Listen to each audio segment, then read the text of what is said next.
దేవుని నామమునకు స్తోత్రం కలిగిన గాక. మీ అందరికీ నా యొక్క హృదయపూర్వక వందనాలు తెలియజేస్తున్నాను.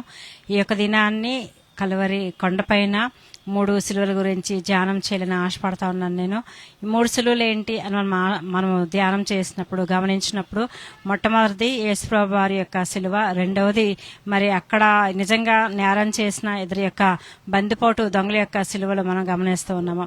బైబిల్ గ్రంథంలో మనం చూసుకునేటప్పుడు లోక గారు రాస్తున్నారు. లోక రాసిన సువార్తలోని 23వ అధ్యాయం మనం చూసుకునేటప్పుడు ఇక్కడ లేఖన భాగం ఇలాగా రాస్తూ ఉందండి. 39వ వచనంలో ఇలాగ రాస్తున్నాడు, వేలాడ వేయబడిన ఆ నేరస్తులలో ఒకడు ఆయన దూషించు అంటున్నాడు. అంటే వేలాడ వేయబడిన నేరస్తుల్లో ఒకడు అనేటప్పుడు ఎవరెవరు ఉన్నారు అనేటప్పుడు ఒకసారి మనం 33వ వచనం చూద్దామండి. వారు కపాలమనబడిన స్థలంనకు వచ్చినప్పుడు అక్కడ కుడివైపున ఒకరిని, ఎడమ వైపున ఒకరిని, ఆ నేరస్తులను ఆయనతో కూడా సిలువ వేసిరని రాస్తున్నాడు. ఇక్కడ మనం చూసుకునేటప్పుడు యేసుప్రభు వారితో పాటు ఇంకో 2 నేరస్తులను కూడా సిలువ వేసినట్లు మనం గమనిస్తున్నాము. అయితే ఇక్కడ ఇక 3 సిలువలు ఏంటి అని మనం చూసుకునేటప్పుడు యేసుప్రభు వారి యొక్క సిలువ ఏంటి, ఆ యొక్క నేరస్తుల యొక్క సిలువ ఏంటి అన్నది మనం చూద్దామండి.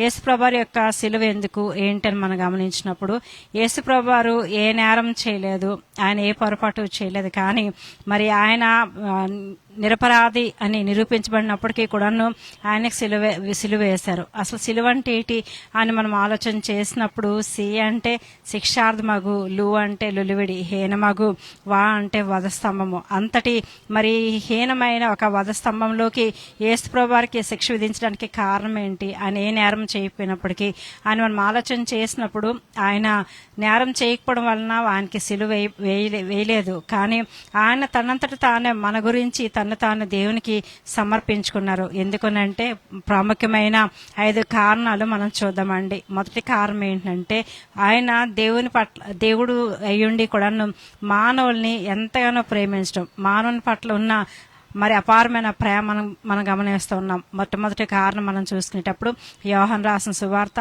3వ అధ్యాయంలోని 16వ వచనంలో దేవుని తాలూకు లేఖన భాగం ఈ రీతిగా తెలియజేస్తుంది, దేవుడు లోకమును ఎంతో ప్రేమించును అని చెప్పేసి. కాబట్టి ఆయన మనల్ని ఎంతగానో ప్రేమించారు. కాబట్టి ఆ ప్రేమను బట్టి మనము తన తాలూకా నిత్య రాజ్యానికి వారసత్వం కలిగి ఉండాలని చెప్పి, మనం నశించిపోకూడదని చెప్పి దేవుడు మరి సిలువకు అప్పగించబడడానికి అని ఇష్టపడారండి. రెండవది మనం చూసుకునేటప్పుడు మానవుని పైన ఏ యొక్క శాపము ఏలుబడి చేస్తుందో ఆ యొక్క శాపము తొలగించబడాలి అని అనుకునేటప్పుడు ఆ యొక్క శాపాన్ని ఆయన బేర్ చేసి ఆ యొక్క శాపపు కాడిని ఆయన విరగొట్టాలి. కాబట్టి వాక్యం ఈ రీతిగా తెలియచేస్తుంది. పౌలు గారు గలతీయులకు రాస్తూ 3వ అధ్యాయంలోని 14వ వచనంలో తెలియచేస్తున్నారు, ఆయన శాపగ్రాహి, ఆ శాపం నుండి మనల్ని విమోచించునని చెప్పి.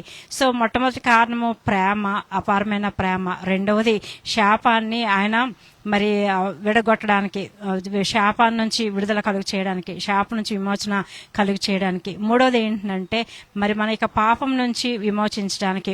పౌలు గారు రోమిలికి రాస్తున్న పత్రికలోని 6వ అధ్యాయంలోని 18వ వచనం మనం చూసుకునేటప్పుడు పాపం నుంచి మనం విమోచించబడి నీతికి దాసులం అవడానికి ఆయన ఆ యొక్క పాపంను ఆయన పైన బేర్ చేసుకుని ఆ పాపపు కాడిని, ఆ పాపం నుండి మనల్ని విమోచించారు అని దేవుని తాలూకా లేఖన భాగం తెలియచేస్తుంది. యేసుప్రభువారు అందుకనే ఆయన సిలువ వేయబడడానికి కారణమైందండి. మూడవ కారణము పాపం నుంచి విమోచించడానికి. వాక్యం ఈ రీతిగా తెలియచేస్తుంది, ఏ ఒక్కరూ కూడాను తన యొక్క సహోదరుని తాలూకా మరి విమోచించడానికి ఎవరు కూడా ఏమీ చేయలేరు, ఏ రీతిగా కూడాను దేవుని దగ్గర ప్రాయశ్చితం చేయలేరు అని వాక్యం తెలియచేస్తుంది.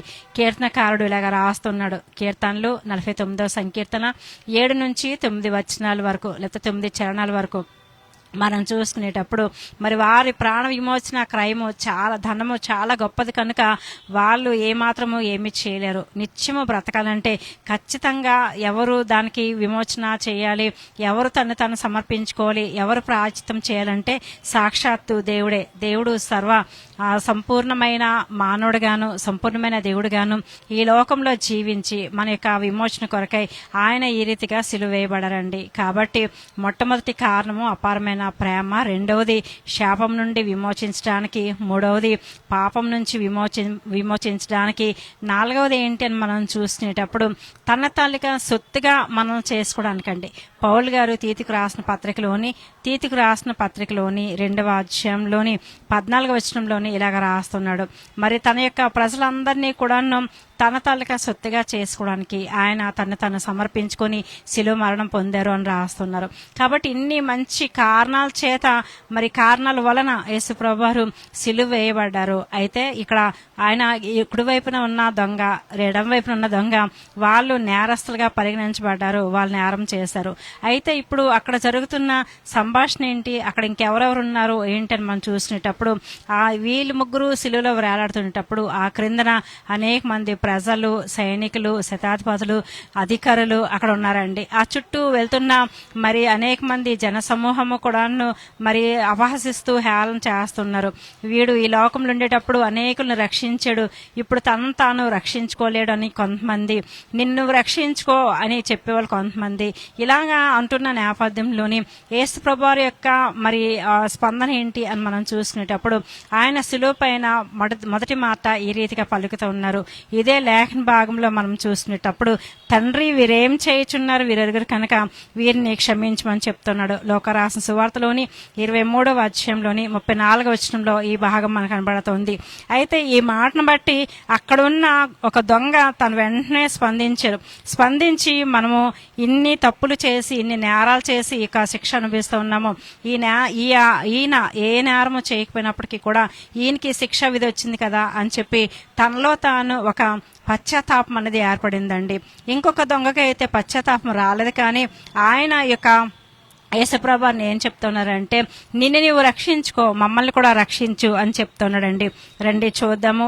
లోకరాసిన సువార్తలోని 23వ అధ్యాయం 39వ వచనంలో ఇలాగ రాస్తున్నాడు. వేలాడ వేయబడిన ఆ నేరస్తులో ఒకడు ఆయనను దూషించుచు, నీవు క్రీస్తువు కదా, నిన్ను నీవు రక్షించుకును, మమ్మల్ని కూడా రక్షించమని చెప్పాను అంటూ ఉన్నాడు. ఇక్కడ మనం చూసుకునేటప్పుడు ఆ యొక్క వేలాడ వేయబడిన ఆ దొంగ గురించి మనము జ్ఞాపం చేసినప్పుడు, గమనించినప్పుడు, ఇక్కడ యేసుప్రభు వారిని తిరస్కరించట్లేదు, కానీ యేసుప్రభు వారిని విసర్జించట్లేదు, కానీ ఆ యొక్క శిలువను ఆయన తాలూకా త్యాగాన్ని విసర్జిస్తూ ఉన్నాడు. ఏ కారణం చేత ఆయన అక్కడ ఆ కార్యం చేస్తున్నారు అన్న దాని యొక్క గ్రహింపు లేకపోయింది దానికి. కాబట్టి అక్కడ మరి మనం చూసుకునేటప్పుడు ఈ యొక్క శిలువ ఏంటి, ఈయన తాలూకా ఇదేంటి అని మనం చూసుకునేటప్పుడు, విసర్జింపబడిన శిలువ ఆయన మనం ఎలాగ పరిగణిస్తూ ఉన్నామంటే, విసర్జింపబడిన శిలువ అవకాశం దగ్గరకు వచ్చినప్పటికీ కూడా, కళ్ళెదురుగా ప్రక్కనే అవకాశం ఉంటున్నప్పటికీ కూడా దాన్ని గ్రహించుకోలేక దాన్ని విసర్జిస్తూ ఉన్నాడండి. కాబట్టి ఆయన గురించి మనము ఆయన తాలూకా తప్పిదాలు ఆయన ఒప్పుకోలేనటువంటి పరిస్థితిలో, విడిచిపెట్టలేని పరిస్థితిలో ఉంటూ ఉన్నాడు. దేవుణ్ణి అంగీకరించలేనటువంటి పరిస్థితిలో ఉంటూ ఉన్నాడండి. వాక్యం మీ రీతిగా తెలియచేస్తుంది. మరి సామెతల గ్రంథకర్త ఇలా రాస్తున్నాడు. సామెతల గ్రంథము 28వ అధ్యాయం 13వ వచనం మనం చూసుకునేటప్పుడు, అతిక్రమంలో దాచిపెట్టేవాడు వర్ధిల్లడు, కానీ వాటిని ఒప్పుకొని వాటిని విడిచిపెట్టేవాడు దేవుని తాలూకా కనికరం పొందుకుంటాడు అని రాస్తున్నాడు. కాబట్టి ఈ యొక్క దొంగ అయితే తన తాలూకా అతిక్రమాలు ఒప్పుకోవడం కానీ విడిచిపెట్టడానికి ఇష్టపడట్లేదు, పైగా దేవుణ్ణి నిందిస్తున్నట్లు మనం చూస్తున్నాము. కాబట్టి ఇక్కడ మనం చూసినప్పుడు విసర్జింపబడిన శిలువ, ఒక వ్యక్తి విసర్జించాడు, దేవుని కాదు కానీ శిలువను విసర్జించి దేవుని తాలూకా కనికరాన్ని పొందుకోలేకపోయాడు. అయితే రెండవ దొంగ మనం చూసుకునేటప్పుడు ఆయన చేస్తున్న పని ఏంటంటే, ఇక్కడ రాస్తున్నాడు లోకరాసిన సువార్తలోని 23వ అధ్యాయం 39వ వచనంలో సేమ్ వెర్స్లో ఇలాగ రాస్తూ ఉన్నాడు. అయితే 40వ వచనం అండి. అయితే రెండోవాడు వానిని గద్దించి, నీవు అదే శిక్షా విధిలో ఉన్నావు గనుక దేవునికి భయపడవా? మనకైతే ఇది న్యాయమే, మనం చేసిన వాటికి తగిన ఫలము పొందుచున్నాం, గాని ఈయన ఏ తప్పిదమో చేయలేదని చెప్పి ఆయనను చూచి, యేసు, నీవు నీ రాజ్యంలోనికి వచ్చినప్పుడు నన్ను జ్ఞాపకము చేసుకునమనెను. అందుకు ఆయన వానితో, అంటే యేసు ప్రభువు వానితో ఇలా చెప్తా ఉన్నారు, నేడు నీవు నాతో కూడా పరదేశంలో ఉందివని ఆయనతో చెప్తున్నారు. అవును కదా. ఇక్కడ మనం చూసుకునేటప్పుడు వచ్చిన అవకాశాన్ని వెంటనే ఇంకొక దొంగ ఏం చేస్తున్నాడంటే సద్వినియోగం చేసుకుంటా ఉన్నాడండి. మనకైతే ఇది న్యాయమే, మనం ఎన్నో తప్పులు చేసాం, ఎన్నో నేరాలు చేసాం, కాబట్టి మనకి శిక్ష విధి న్యాయమే, కానీ ఆయన ఏ తప్పు చేయలేదు, కాబట్టి ఆయనకి ఇది న్యాయం కాదు, సబబు కాదు. కాబట్టి ఈయన ఒక మంచివాడై ఉండి మరి ఈయన తండ్రితో మాట్లాడుతున్నాడు, ఈయనకు ఒక రాజ్యం ఉంది, ఈయన సర్వాధికారం కలిగిన వ్యక్తి, మన పాపలను క్షమించడానికి భూమి మీదకి వచ్చారు అని చెప్పి చెప్పి గ్రహించుకుని ఆయన ఆ యొక్క దేవుని తాలూకా ప్రేమను గమనించుకున్న వ్యక్తి మరి దేవుని అంగీకరిస్తూ ఉన్నాడు. దేవునికి మరి దేవుని యొక్క సన్నిధానంలో పశ్చాత్తాపడుతూ ఉన్నాడు. అంగీకరించి దాన్ని ఆస్వాదిస్తూ దేవునికి ఈ రీతిగా తెలియచేస్తున్నాడు. యేసు నీవు నీ రాజ్యంలోకి వచ్చినప్పుడు నన్ను జ్ఞాపకం చేసుకుంటూ ఉన్నాడు. యేసు ప్రభువారు ఈ లోకంలో పరిచయం చేస్తున్నప్పుడు అనేక మంది రబ్బూని అని పిలిచిన వాళ్ళు, బోధకుడు అని పిలిచిన వారు, నజరేడైన యేసు అని పిలిచిన వారు ఎంతమంది ఉన్నారు. ఎవరు కూడా యేసు అని ఎక్కువగా పిలిచిన సందర్భాలు మనకు కనబడవు. ఈయనైతే యేసు అని సంబోధిస్తున్నారు. నిజంగా సొంత రక్షకుడని తన యొక్క హృదయంలోనికి దేవుణ్ణి ఆహ్వానించి మరి తన యొక్క నోటితో ఒప్పుకొని అంగీకరిస్తున్నట్లు మనం గమనిస్తున్నాము. కాబట్టి ఈ యొక్క సిలువ ఏంటి అని మనం చూసుకునేటప్పుడు పశ్చాత్తాపడిన సిలువ, విశ్వసించిన సిలువగా, అంగీకరించిన సిలువగా మనం ఇక్కడ గమనించవచ్చండి. ఎప్పుడైతే ఆ యొక్క అంగీకరించాడో వెంటనే యేసు ప్రభువారు కూడా ఈ రీతిగా తెలియచేస్తున్నాడు.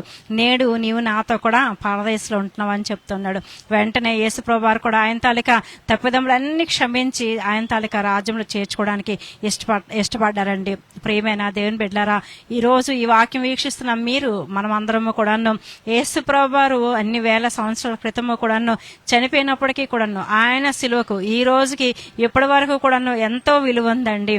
మరి ఎందుకునంటే ఆయన ఏ తప్పు చేసి ఆయన శిలువ మరణం పొందుకోలేదు, కానీ మనల్ని రక్షించడానికి, మనల్ని విమోచించడానికి, ఆయన తాలూకా సొత్తుగా, ఆయన తాలూకా ప్రజలుగా, ఆయన తాలూకా రాజ్యపు వారసులుగా మనం చేయడం కొరకే ఆయన శిలువ మరణం పొందుకున్నారు. కాబట్టి ఈ రోజు మనకు ఒక చక్కని అవకాశం కలిగి ఉంది. ఈ రోజు కూడా ఈ వాక్యం వీక్షిస్తున్న మీరు ఎవరైనా ఎక్కడి నుంచి ఎప్పుడైనా కూడాను ఇప్పటికైనా మరి దేవుడు మనకి మంచి సమయాన్ని, మంచి భాగ్యాన్ని దేవుడు మనం అనుగ్రహించారు. కాబట్టి దేవుని మనం అంగీకరిద్దామండి. శిలువను అంగీకరించడం అంటే శిలువలో వేలాడవేయబడిన యేసు ప్రభువుని అంగీకరించము, మన కొరకే ప్రాణం అర్పించిన దేవుడిని అంగీకరించము. మనం కూడా యేసయ్య మేము మిమ్మల్ని నమ్ముకుంటున్నాము, మిమ్మల్ని మా సొంత రక్షకునిగా అంగీకరిస్తున్నాము, మమ్మల్ని మీ ప్రియబిడ్డలుగా స్వీకరించండి, మీ రాజపు వారసులుగా స్వీకరించండి అని చెప్పినప్పుడు దేవుడు సాధారణంగా మనల్ని ఆహ్వానిస్తాడు. మరి మనల్ని తన యొక్క బిడ్డలుగా చేర్చుకోవడానికి, ఆయన రాజపు వారసులుగా తీర్చిదిద్దడానికి దేవుడు కృప అనుగ్రహిస్తాడు. దేవుడు అటువంటి కృప అనుగ్రహించి ఈ లోకంలోని పరలోకంలో కూడా మెండైన దేవుని ఆశీర్వాదాలు, సంతోషానందాలు, ఆయురగా బలాలు, క్షేమము, ఆధ్యాత్మికమైన అభివృద్ధి, సకల ఆశీర్వాదాలు అనుగ్రహించాలని కోరుకుంటూ మిమ్మల్ని అందరినీ కూడా దీవిస్తూ ఈ కొద్ది మాటలు ముగిస్తున్నాను. God bless you.